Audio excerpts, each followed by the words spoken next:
नमस्कार, मैं अरुण कुमार होश की बातें चैनल पर एक बार फिर से आपका स्वागत करता हूं। आज हम बात करेंगे कि जैसा हमारा दृष्टिकोण होता है, जैसे हमारी मन की स्थिति होती है, जैसे हमारी सोच होती है, विचार होते हैं, संसार वैसा ही हो जाता है। यानी आपने देखा होगा, ये फील किया होगा कि जिस दिन हमारा मूड बढ़िया होता है, हम खुश होते हैं, तो हमें हर चीज़ अच्छी लगती है। वही पेड़ पौधे हैं, वही प्रकृति है, वही सुबह होती है, वही शाम होती है, वही हवा चलती है, वही चांद की चांदनी होती है। यानी सब कुछ वही होता है, प्रकृति में कोई बदलाव नहीं होता, लेकिन हमें वो सब बहुत अच्छा लगता है। और वहीं किसी दिन यदि हमारा मन विषाद से भरा हो, हमारे मन में दुख हो, उदासीनता हो, तो हमें सब कुछ ठहरा हुआ, उदास सा, बेकार सा, सब कुछ वही लगता है। जबकि आज भी वही है जैसा कल था, लेकिन कल हमारा क्योंकि मन की स्थिति अच्छी थी तो इसलिए सारा कुछ अच्छा था। आज क्योंकि मन की स्थिति ख़राब हो गई इसलिए सब कुछ ख़राब लग रहा है। तो इसलिए इम्पॉर्टेंट ये है कि बाहरी स्थिति के बदलाव का इतना फ़र्क नहीं पड़ता है हमारे जीवन में, जितना हमारे भीतरी बदलाव का फ़र्क पड़ता है।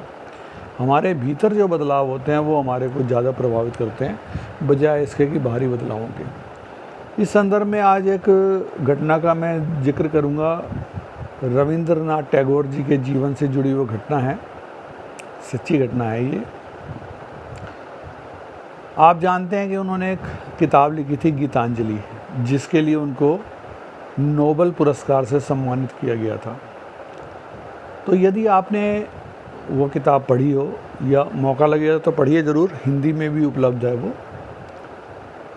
उसमें एक तरह से प्रभु से सीधी बातचीत है। अपनी प्रभु से गुरुदेव ऐसे बात करते हैं जैसे किसी अपने सखा से, किसी अपने दोस्त से, किसी अपने हमदम से बात कर रहे हैं। तो वो एक बड़ी एक अलग तरह की रचना थी जिसकी वजह से उनको नोबेल पुरस्कार मिला। तो जब उनको नोबेल पुरस्कार मिला तो क्योंकि किसी भारतीय को मिलने वाला पहला नोबेल पुरस्कार था, तो उनकी बड़ी प्रशंसा होती थी, बड़े उनके स्वागत सत्कार होते थे, जगह जगह उनको बुलाया जाता था, सम्मानित किया जाता था। यानी बहुत ही उनका एकदम से सब कुछ बदल गया।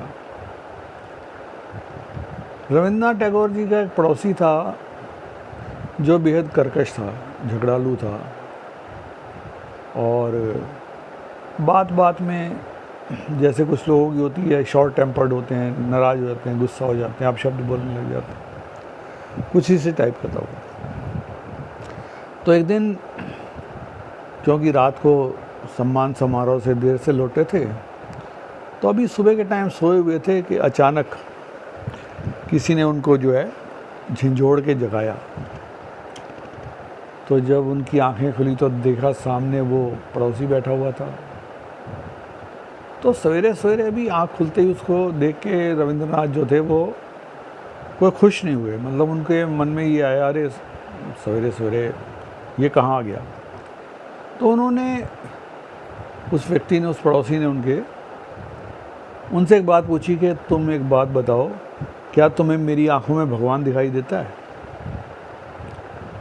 तो रविंद्रनाथ टैगोर वैसे उसको पसंद नहीं करते थे, थोड़ा उससे मतलब तरह से कहना चाहिए नफ़रत का भाव रखते थे, थोड़ा सा कह सकते हैं नफ़रत का भाव, या कह लें अच्छा भाव नहीं रखते थे। तो एक तो वो वैसे उसको पसंद नहीं करते, दूसरे सवेरे सवेरे उसने आके उनको जगा दिया, नींद से उठा दिया, और ये पूछ रहा है कि तुम्हें क्या मेरी आंखों में भगवान दिखाई देता है? तो रविंद्रनाथ जी बहुत एकदम से गुस्से में आ गए, परेशान हो गए, कहते हैं नहीं, मुझे तेरी आंखों में कोई भगवान नहीं दिखाई देता, बल्कि शैतान दिखाई देता है। तो व्यक्ति जो था पड़ोसी उनका एकदम से उठा और उन्होंने जा, फिर तेरा ये नोबेल पुरस्कार बेकार है, तुझे गलत मिल गया, ये तो इसका हकदार नहीं है, ये नोबेल पुरस्कार गलत मिल गया। ये कह के चला गया वो। अब रविंद्रनाथ टैगोर जिनका इतना सम्मान हो रहा था, सब लोग उनको बुला रहे थे, स्वागत कर रहे थे, सत्कार कर रहे थे, उनका सवेरे सवेरे का समय, अभी उठे थे, बड़ा दुखी हो गए। कहने लगे कमाल हो गया भाई, सारी दुनिया मेरा इतना सम्मान कर रही है, इतनी मेरी तारीफ़ें हो रही, इतने सब लोग कर रहे हैं, और ये घटिया सा आदमी जो है ना मेरे नोबेल पुरस्कार को ऐसे तिरस्कार करके चला गया। बहुत दुखी हो गए, बहुत परेशान हो गए। कवि हृदय होते हैं, नरम दिल के होते हैं, जल्दी किसी चीज़ को अपने दिल से लगा लेते हैं। ठेस लग गई उनके दिल को, बड़ा परेशान हो गए। अब हुआ ये कि सारा दिन उनको ना किसी काम में दिल लगा, किसी जगह जाना था वहाँ गए भी नहीं, घर में बैठे रहे, और जिसको कहते हैं ना मन ही मन बड़े परेशान रहे, दुखी हो गए। रात हो गई, शाम हो गई, रात हो गई, लेकिन उनको चैन नहीं पड़ा। रात हो गई तो उन्होंने सोचा चलो ऐसा है, समुद्र किनारे चलता हूँ, थोड़ा घूमूंगा ठंडी रेत पे, थोड़ा प्रकृति का आनंद लूँगा तो मन थोड़ा सा बदल जाएगा।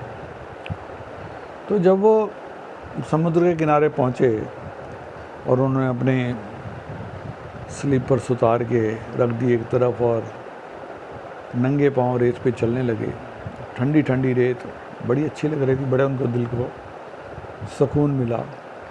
अचानक उनकी नज़र समुद्र की तरफ गई तो देखा पूर्णमासी की चांद था, पूर्णमासी की रात थी उस दिन, पूरा चंद्रमा निकला हुआ था। और आपको ये पता होगा कि जिस दिन पूर्णमासी होती है उसमें समुद्र की लहरें उस दिन ज़्यादा होती हैं, यानी समुद्र उस दिन ज़्यादा रफ़ होता है। तो लहरें उठ रही थी और चांद का प्रतिबिंब उन पर तैर रहा था, तरह तरह की आकृतियाँ बन रही थी, बिगड़ रही थी, बड़ा सुंदर नज़ारा, अद्भुत। रविंद्रनाथ बड़ी देर तक उसको देखते रहे, मंत्रमुग्ध हो गए, खुश हो गए, काफ़ी देर तक देखते रहे। लहरों की अटखेलियाँ, चंद्रमा का प्रतिबिंब, कभी आगे कभी पीछे, कभी ऊपर कभी नीचे, बड़ा खुश हो गए। भूल गए सवेरे का सारा विषाद उनका जो था धुल गया। काफ़ी देर घूमते रहे, फिर उनके दिल को बड़ा एक तरह से सुकून आ गया, तसल्ली हो गई, शांति हो गई। तो बोले अब घर चलते हैं, बहुत रात हो गई, अब सोएंगे। अपने उन्होंने स्लीपर पहने और घर की तरफ चल दिए। जब घर की तरफ चल दिए तो उनके घर के रास्ते में एक गंदा नाला बहता था, तो उसको पार करना पड़ता था घर जाने के लिए। तो गुरुदेव जब उसके ऊपर से जा रहे थे, नाले के पुल के ऊपर से जा रहे थे, तो अनायास अकस्मात उनकी दृष्टि जो है नाले के ऊपर पड़ गई, बहते नाले पे पड़ गई। तो देखा वो चांद का जो प्रतिबिंब था वो नाले में भी बड़ा खूबसूरत दिखाई दे रहा था, एकदम शांत, उज्जवल, सुंदर। 2-4-5 मिनट देखते रहे उसको और उन्होंने कहा अरे कमाल हो गया भाई, ये तो इसकी सुंदरता में, समुद्र में भी विलक्षण थी इसकी समुद्रता, इसकी सुंदरता, और यहाँ भी इसकी सुंदरता विलक्षण है। बस ऐसे ही 2 मिनट सोचा, एनालाइज किया और वहाँ से सीधे दौड़ लगा दी अपने पड़ोसी के घर। वही पड़ोसी जो सुबह आया था, जिसने उनको उठाया था और सवाल किया था कि क्या मेरी आंखों में भगवान नज़र आता है। सीधे गए, पड़ोसी को उठाया, उसकी आंखों में आंखें डाली और बड़े प्रेम से बोले, भाई मुझे तेरी आंखों में पूरा भगवान नज़र आता है, अंश मात्र भी कमी नहीं है, पूरा भगवान नज़र आता है तेरी आंखों में। तो कहने का सिर्फ मतलब इतना है कि सुबह से शाम तक में कुछ घंटों में ना तो रविंद्रनाथ टैगोर के भीतर बाहर कुछ बदला, ना उस पड़ोसी के भीतर और बाहर कुछ बदला। बदला क्या?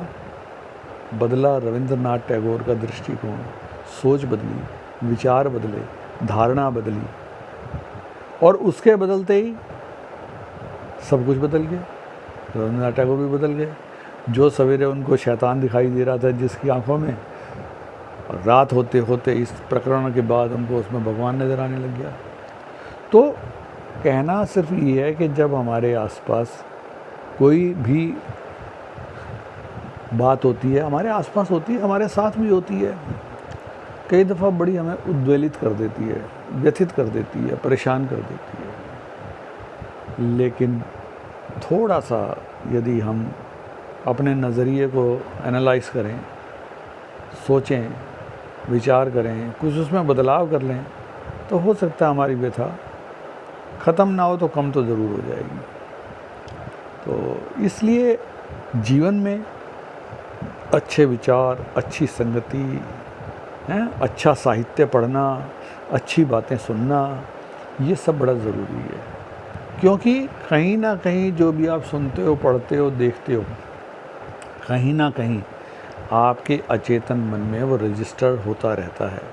हाँ, वो बात ठीक है कि वो इतना प्रकट नहीं होता, एकदम इतना मुखर नहीं होता कि आपको तुरंत उसका एहसास हो, लेकिन कहीं ना कहीं ज़रा सी चोट पड़ते ही वो बात जो एकदम बाहर आ जाती है, और जब वो बाहर आती है तो अपना पूरा असर दिखाती है।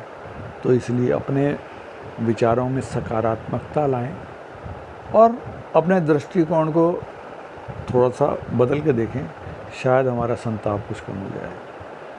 आज के लिए इतना ही। नमस्कार।